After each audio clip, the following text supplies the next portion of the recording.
Hello, third graders! Today we are going to talk about how to compare and contrast when we are reading. In order to do that, we are going to practice by looking at some pictures and practicing our detective skills to find all the little details that will help us to compare and contrast. Now, if we even just look at comparing and contrasting, we know that compare means that something is the same or it's similar. And if we're contrasting something, then something is different from something else in some way. Now, notice the screen here. This is going to be our first little time that we can practice comparing and contrasting just on this screen. You can see that the words compare and contrast are in the same font.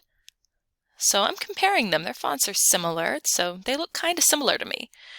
But the words same and different are in a contrasting font from the words above them. All right, so let's move on to our first slide where we're going to use our detective skills. All right, look how cute. We have two cute little friends, one little turtle and one little puppy. Let's use our third grade detective skills to look for comparing and contrasting elements in these two photos. Something that I notice is that the turtle is being held up by two little fingers and the puppy is being held up by two hands. We can compare them, that it takes two of something to hold them up.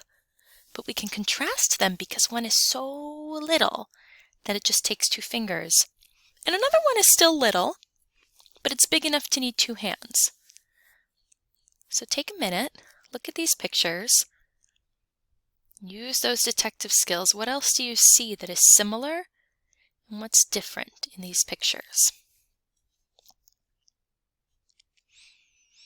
Okay, let's look at the next one. We have these beautiful plants. I think they were on the same tree, but I'm not sure. I did take these pictures, but don't remember. I think they might have because they are a similar color to one another. That's one very obvious thing right off the bat. They're both that beautiful orchid purple color.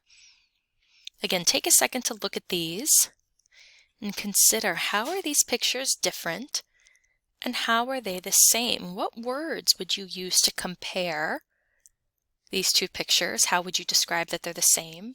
And what words would you use to contrast these pictures? How are they different? Okay, let's look at one more. I love this one. We see, I think it's a caterpillar in a cocoon. Guys, again, I took the picture, but I'm not totally sure. And we have a butterfly. That one I am sure of. So right off the bat, we know that these are two different creatures, right? But how are they similar? That's going to take a little bit of your science knowledge that I know you have. So take a minute, look at these two, and look for more elements. You can even think of previous pictures. All right, friends, that was our practice in comparing and contrasting. I'm sure you did an awesome job. I cannot wait to see, and I cannot wait to work with you more on this soon. Thank you, friends.